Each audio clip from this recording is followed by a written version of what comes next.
ফিরতে দুইটি শব্দের জিকির করুন, সম্পদের অভাব হবে না। আল্লাহ পাক রব্বুল আলামিন আপনাকে সম্পদ দান করবেন, এটা আল্লাহ পাক রব্বুল আলামিন পবিত্র কোরআনুল কারীমের ভিতরে নিজেই বলে দিয়েছেন। সুতরাং আমরা অনেকেই অভাবের ভিতরে আছি, অনেকেই কষ্টের ভিতরে আছি, অনেকেই দুঃখ কষ্টের ভিতরে জর্জরিত, অনেকে ঋণের বোঝা নিয়ে দুশ্চিন্তার ভিতরে আছেন, টেনশনের ভিতরে আছেন। যত ধরনের টেনশন আছে, যারা ফ্রাস্ট্রেটেড পিপল, তাদের জন্য এই দুইটি আমলের কথা বলবো।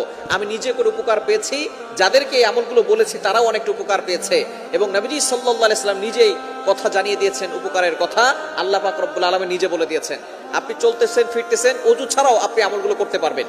একেবারে সহজ দুইটি আমল। নাম্বার 1, এক নাম্বার আমল হচ্ছে ইস্তেগফার। আস্তাগফিরুল্লাহ, আস্তাগফিরুল্লাহ, আস্তাগফিরুল্লাহ। এই শব্দ কি অনেক কঠিন। আস্তাগফিরুল্লাহ পারে না এটা কিন্তু কোনো মুসলমান নাই যারা আস্তাগফিরুল্লাহ পড়তে পারে না। সবাই আমরা আস্তাগফিরুল্লাহ পড়তে পারি। এর উপকার কি কি আল্লাহ পাক রব্বুল আলামিন নিজে বলছেন। কোরআন খুলেন 29 নম্বর